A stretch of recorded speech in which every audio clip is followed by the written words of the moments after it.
انسان کی باڈی کو پروٹین کی ضرورت ہے، آئرن کی ضرورت ہے، کیلشیم کی ضرورت ہے، وٹامن کی ضرورت ہے. وہ تمام چیزیں اللہ نے مختلف چیزوں میں رکھی.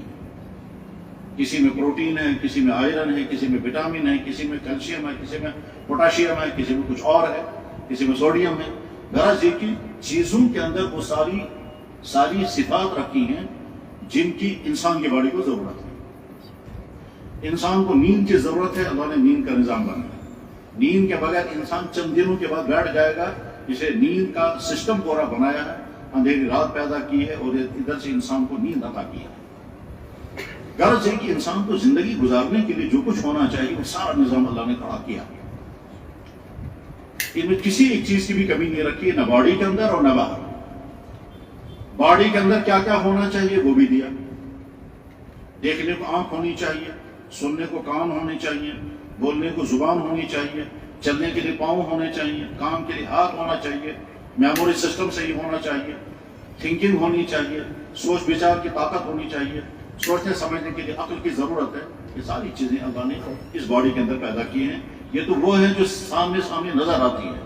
اس کے پیچھے اور بے شمار چیزیں ہیں جن کو ہم جلدی محسوس نہیں کر پاتے، لیکن جب ہم ان کو پڑھیں گے، غور کریں گے یا سنیں گے تب وہ باتیں سمجھ میں آتی ہیں.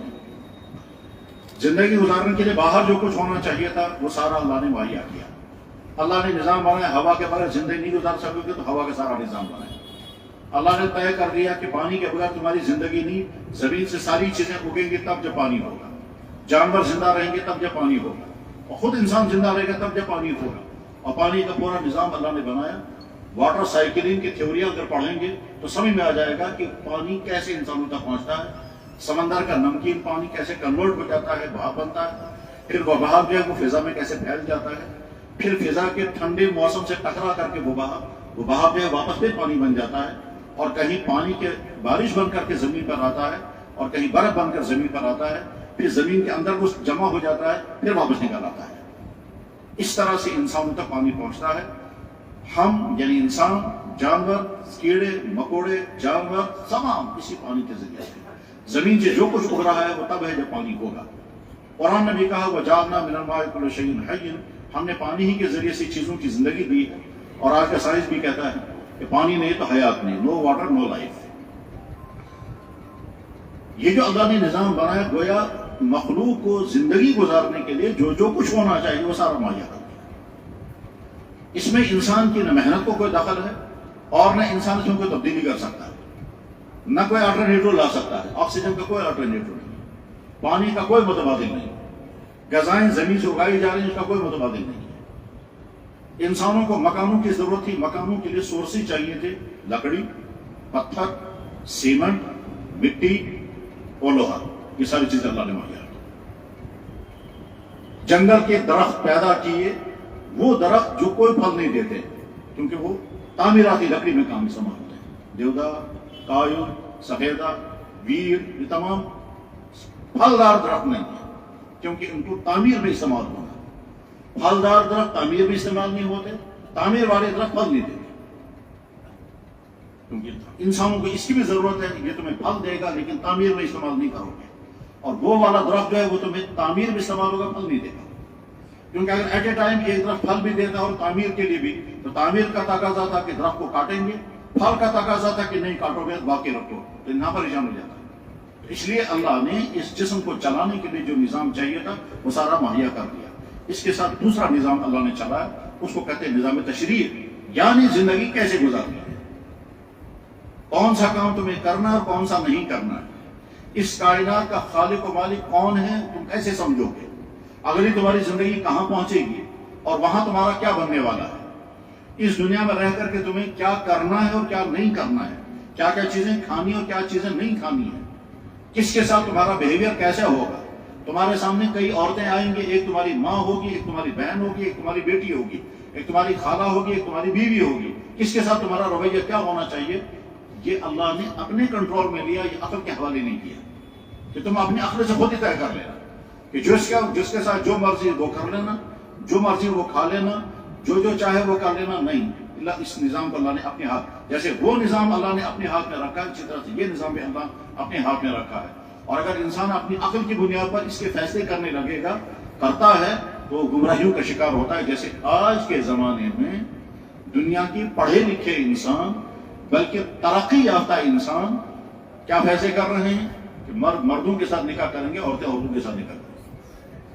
یہاں سے سمجھ میں آتا ہے کہ انسان جب اپنی عقل سے فیصلے کرتا ہے تو کیسے احمقانہ فیصلے ہوتے ہیں. اللہ نے انسانوں کے اندر جنسی کشش رکھی ہے، سیکچول پاور رکھا ہے، اس کا ایک مقصد ہے، اور وہ مقصد کیا ہے کہ نسلیں آگے چلیں گی. نکاح ہوگا، نکاح ہونے کے بعد پھر میاں بیوی ایک ساتھ زندگی گزاریں گے، پھر اولاد ہوگی اور وہ اولاد حلال ہوگی، اس لیے کہ باپ اور ماں کا نکاح ہوا ہے، اس کے نتیجے میں اولاد وجود میں آئی. تو نکاح کا پہلا مقصد ہے اولاد کو وجود میں آنا. نکاح کا دوسرا مقصد ہے انسان کی جنسی پیاس جائز طریقے سے پوری ہو جائے.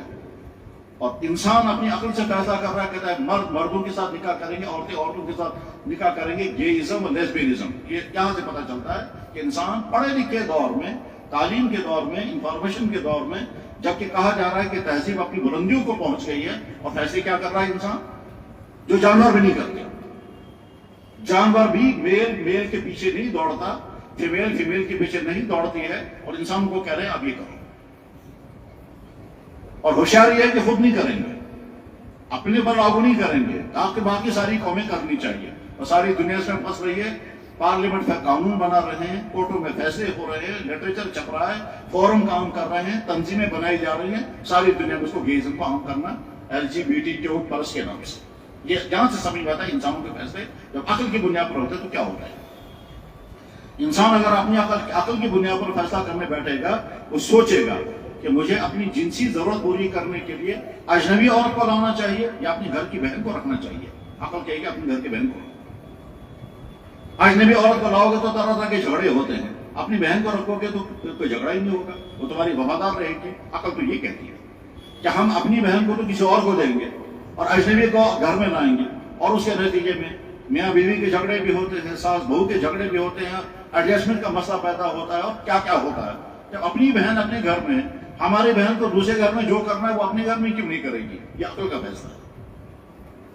اللہ کو معلوم تھا کہ میں نے اپنی بندوں کو جو عقل دی ہے، اس عقل کے ذریعے سے اگر وہ زندگی چلانے کے اصول بنائیں گے تو غلط فیصلے کریں گے. اس لیے اللہ نے اپنے ہاتھ میں رکھا، اور اپنے ہاتھ میں رکھا کہ یہ بالکل عقل کے مطابق ہے. جس نے پروڈکٹ بنایا وہی بتائے گا اس کی یوزنگ کیسے ہوگی. جس نے کمپیوٹر بنایا وہی بتائے گا اس کا استعمال کیسے کرنا ہے. جس کا مکان ہے وہی طے کرے گا کہ مکان مجھے کتنا بڑا بنانا ہے اور کون سا کمرہ کس کام کے لیے استعمال ہوگا. جس نے کھیت خریدا وہی ڈیسائیڈ کرے گا اس کھیت میں مجھے کیا کرنا ہے، جس میں مجھے باغ لگانا ہے، مکان بنانا ہے، کیا کرنا ہے، کیونکہ اس کا مالک ہے. سیم اسی طرح سے جس نے اس کائنات کو بنایا اور جس نے اس کائنات میں انسان کو پیدا کیا وہی ڈیسائیڈ کرے گا انسان کی زندگی کیسے گزرنی چاہیے. کیا آپ نے ایک آدمی کو اپنے گھر میں نوکر رکھا، آپ ہی کو ڈیسائیڈ کرنا ہے کہ تمہیں کون سا کام کرنا ہے اور کون سا کام تمہیں نہیں کرنا ہے. ادارے والے نے کسی فرد کو ٹیچر رکھا، پیون رکھا، ملازم رکھا، فیکٹری والے نے کسی کو مینیجر بنایا، ملازم ہے ہائر کیا، انہیں کو ڈیسائیڈ کرنا ہے کہ جناب آپ کو کون کون سے کام کرنے ہیں اور کون سے کام سے آپ کو دور رہنا ہے، کیونکہ وہ مالک ہے. تو کائنات کا خالق اور مالک اللہ ہے. اسی اللہ کو کہنے کا حق ہے کہ انسان کو کون سا کام کرنا ہے اور کون سا نہیں کرنا ہے. اور اگر انسان چاہتا ہے کہ نہیں پیدا تو اس نے مجھے کیا اور زمین کی ساری چیزیں اسی کی بنائی ہوئی ہیں، مگر زندگی میں گزاروں گا اپنی مرضی کے مطابق. پیدا وہ کرے گا، استعمال مجھے کرنے کا حق ہے اور اپنی مرضی کے مطابق استعمال کروں گا. تو پھر اس انسان کو چاہیے کہ خدا کی زمین سے نکل جائے، اپنی زمین کہیں آباد کرے اور وہاں جا کر کے پھر سارے سورسز اپنے مہیا کرے، پھر جیسی مرضی ویسے کرے گا.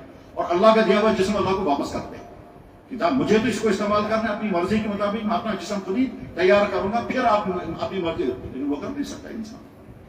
اللہ نے دنیا کے انسانوں کی صحیح زندگی گزارنے کا جو سمجھانے کا سلسلہ شروع کیا وہ دو طریقے کیے.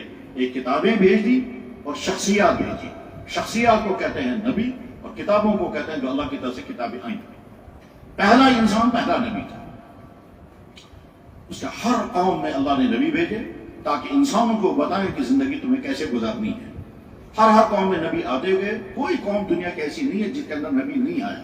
قرآن میں اللہ تعالیٰ اعلان فرماتے ہیں وَإِن مِّنْ أُمَّةٍ إِلَّا خَلَا فِيهَا نَذِيرٌ. کوئی قوم ایسی نہیں ہے جس کے لیے ہم نے نبی نہیں بھیجے. پھر اللہ فرماتے ہیں مِنْهُمْ مَنْ قَصَصْنَا عَلَيْكَ وَمِنْهُمْ مَنْ لَمْ نَقْصُصْ عَلَيْكَ. بعض نبیوں کے واقعات تو ہم نے آپ کو سنا دیے اور بعض نبیوں کی ساری زندگی ہم نے آپ کو نہیں بتائی، لیکن جن کی نہیں بتائی ان کی زندگی بھی ایسی تھی جیسے ان کی ہے جن کی ہم نے بتا دی۔ کچھ قوموں کے حالات ہم نے آپ کو سنا دیے جن کے لیے ہم نے نبی بھیجے تھے، اور باقی قوموں کا بھی معاملہ ایسا ہی ہے۔ تمام نبیوں کی، تمام قوموں کی تمام حالات اگر بیان کیے جاتے تو قرآن بہت لمبی کتاب بن جاتی جو انسانوں کی بس سے باہر ہو جاتی۔ اس لیے بطور نمونہ کی چند نبیوں کے واقعات بیان کیے اور فرمایا ایسے ہی باقی تمام۔ آخری نبی محمد رسول اللہ صلی اللہ علیہ وسلم۔ تمام نبیوں میں کچھ چیزیں کامن ہیں۔ تمام نبی انسان ہوتے ہیں، تمام نبی اخلاقی اعتبار سے اپنی سوسائٹی میں سب سے بلند مقام پر ہوتے تھے، تمام نبی گناہوں سے مکمل معصوم ہوتے تھے، تمام انسان انسانوں کی طرح سے زندگی گزارتے تھے۔ وہ بھی اپنی ماں کے پیٹ سے پیدا ہوتے تھے، ان کو بھی بھوک لگتی تھی، پیاس لگتی تھی، ٹھنڈ لگتی تھی، گرمی لگتی تھی، وہ بھی اس طرح سے غم زدہ بھی ہوتے تھے، خوش بھی ہوتے تھے۔ یعنی انسان کی جسم میں جو صفات ہوتی ہے جسمانی اعتبار سے، وہ تمام صفات نبیوں کے اندر بھی ہوتی ہیں، لیکن انسانوں کے اندر جو کمیاں اور خامیاں ہوتی ہیں اخلاقی اعتبار سے، روحانی اعتبار سے، انسانی اعتبار سے، نبی ان تمام خامیوں سے پاک ہوتا ہے وہ انسانوں جیسا ہے، مگر انسانوں کے اندر پائی جانے والی اخلاقی، روحانی اور انسانی خامیاں، خرابیاں انہیں بالکل نہیں، ان سے بالکل پاک ہوتے ہیں۔